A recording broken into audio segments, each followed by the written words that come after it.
Hello and welcome to FPL Malbo. My name is Andy and today it's my Game Week 14 team selection video for you. Those who follow the channel will see that I missed a week last week. I did actually record a video, but I had major sound issues and I'd left it quite late in the week, so I didn't have time to re-record. So I'll quickly catch you up at where my team is at and we'll have a look at my transfer plans going forward.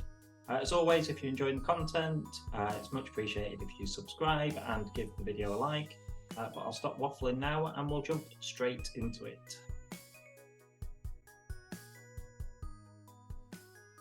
So this is my team from Game Week 12. I won't spend any time on it because it was weeks and weeks ago now.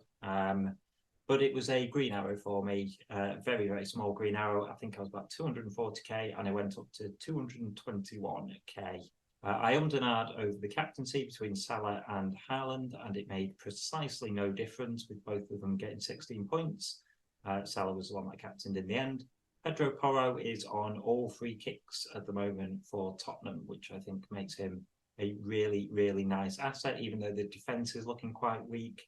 And I brought in Sam Johnston in goal, just a 1 point from him, so that was quite disappointing, particularly when Crystal Palace's fixtures are nice and hopeful going forward. But essentially, I had Flecken and Turner. Turner's not playing, and Flecken will have a blank for me because I'm not planning on wildcarding before the blank.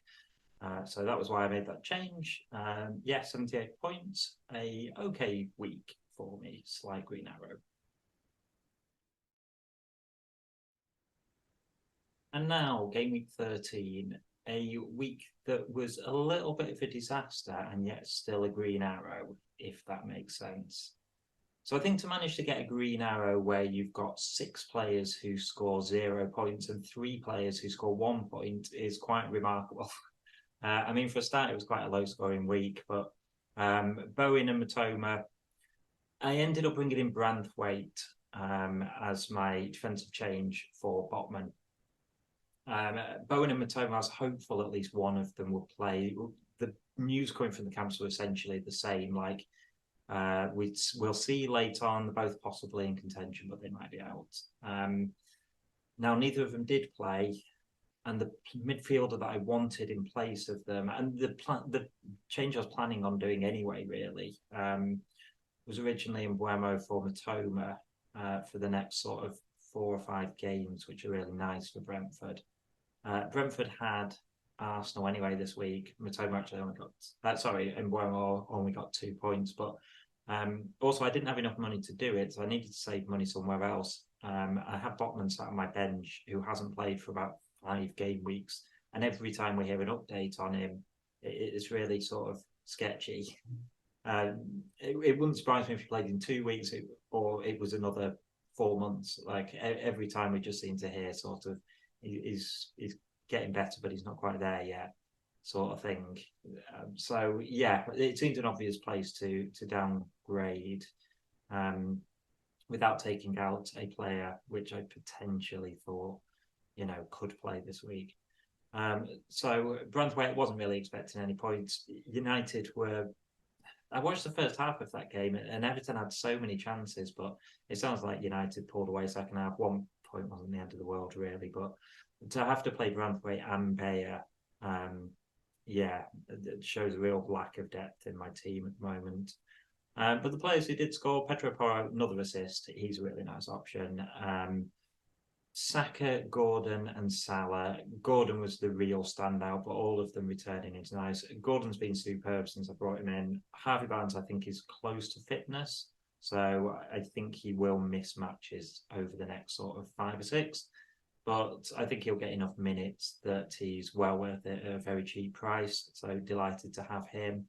I put the captaincy on Haaland, 7-pointer, not bad. I'll take it. One player that really concerns me going forward, apart from my 2 injured midfielders, is Matty Cash. He came off at half-time.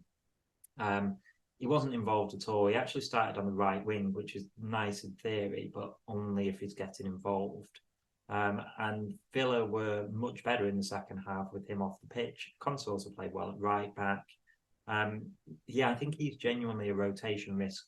There is an argument he was booked in that first half, and he also made another foul on the halfway line. I didn't think it was a second yellow, but it was certainly walking a tightrope.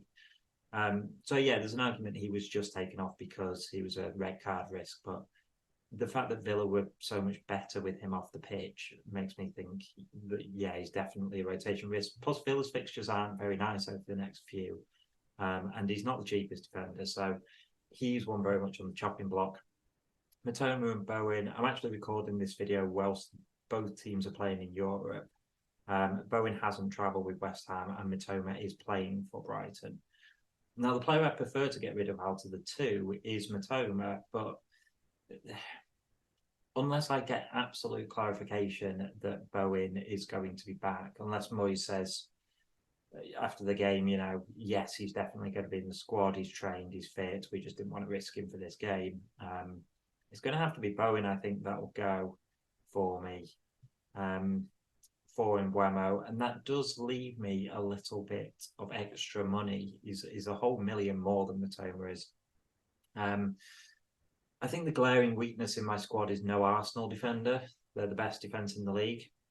So I would quite like to be bringing in, ideally Saliba, but I would take Gabriel as a downgrade for Matty Cash. And then I'm getting close to my Game Week 19 wildcard, which is the wildcard week that I've had in mind for quite a while now.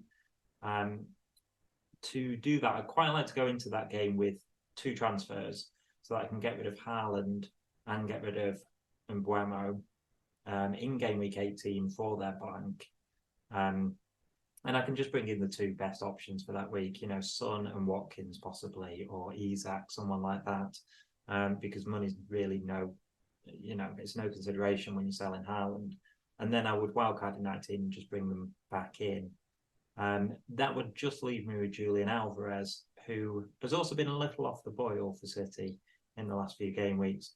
So in an ideal world, I think I would bring in Mbeumo this week for Mitoma if I knew that Bowen was going to be fit, but more than likely for Bowen. And then I'd bring in an Arsenal defender for Matty Cash, and then I would look at whatever I could afford, really. In an ideal world, I think it would be sort of Darwin or Isak level, but there's possibility it might end up being sort of Jackson, Solanke level, depending on price changes and also which midfielder I end up selling. So that's my kind of transfer plan over the next few weeks. Let's have a look at how my team is shaping up for Game Week 14.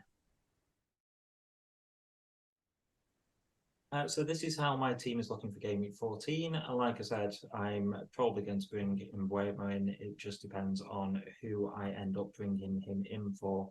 Brentford's fixtures are really nice over the next few, so I'd be really happy to own him. It was a mistake selling him, in all honesty. I went for fixtures over form, and he's just kind of kept up his form through tough fixtures. Now those fixtures are turning around, I'm hoping he'll continue that run. So Johnson will start in goal. He's arguably been a mistake, but because I had Flecken and Turner, I wouldn't have had a keeper in 18 when Brentford blank. So I've at least got an extra game week out of Johnston. But yeah, 2 of their best fixtures have just been, and he hasn't got any points in them. So I am hopeful against West Ham. Their attack hasn't been firing. If Bowen is out, I think that makes their attack even weaker. So yeah, fingers crossed for something there. Onto the defence, I think I just have to start Matty Cash and hope that he does start against Bournemouth because it's one of the best fixtures really out of my defenders. Not the best, but one of the best. And he is still so attacking, but his attacking returns have dried up a little bit. So yeah, I've got some benching headaches in defence. Kieran Trippier will definitely start against United. At the moment, I got Branthwaite in against Nottingham Forest. I'm not convinced by a clean sheet there, but I've got Pedro Porro against City. He could get a return, but I'd be amazed if he gets a clean sheet there. And in fact, there's the potential they could concede a few in that game. So I'm really relying on attacking returns. So I probably prefer Branthwaite. And then Bayer is just arguably a non-option for me. He has the best fixture in the league, possibly, I would say, home against Sheffield United. But Burnley haven't looked close to keeping a clean sheet all season. I don't think I can justify playing him. He has no attacking threat at all. So yeah, Pedro Porro is the one I'm genuinely considering, even though they're playing City in front of Branthwaite. But at the moment, that's how the defence is looking. Salah in midfield currently has the captaincy. That's a real toss-up between him and Haaland. But yeah, nice fixture against Fulham. Their defence has looked weak this season. It's one of the worst defences in the league. Saka against Wolves and Gordon against Man United. Don't mind either of those two fixtures. And then you've got Bowen and Mitoma. Bowen has the nicer fixture, I'd say, at home to Crystal Palace. But like I say, unless I get guarantees he's fit, he's the one who's going to make way for Mbeumo. And then up front, Alvarez and Haaland. Haaland played 90 minutes in the Champions League, but Tottenham's a big game, and I'm 100% sure Haaland will start that. And Alvarez only got about 15 minutes off the bench. He also scored the winner in that game. So I'm pretty confident that Alvarez will also start. He's done it a couple of times in Europe recently, and I think he's probably due a return in the Premiership. Yeah, that Tottenham defence will still be missing Romero and the Dutch fullback whose name I've currently forgotten. But I think they start two fullbacks again, Ben Davis, Everton Royale. I think that's a real chance for Haaland and Alvarez to score goals. Essentially, I think there's lots of goals in that fixture. So owning two attackers from City, I think looks decent. Like I said, the captaincy is a real toss-up for me. I can see Haaland scoring big in that one. I can see Salah scoring big in the Fulham game. It's almost a toss-up for me. I think I'll probably leave on Salah, but we will see on that. Essentially, I'm just waiting to see if there's any Bowen news, and then I will pull the trigger on the Mbeumo for Bowen transfer, unless I hear that he's definitely fit, and then it'll be for Mitoma instead. So that's it for my team selection video ahead of Game Week 14. If you've enjoyed the video, then please give it a like and subscribe to the channel. I'll be back again with another video next week. I'm also thinking of doing a little strategy guide to explain why I'm going to be wildcarding in Game Week 19 and how we deal with some of the blanks, doubles, and things that come afterwards, such as AFCON. But hopefully if you enjoyed this video, thanks for watching, and I'll see you on another video.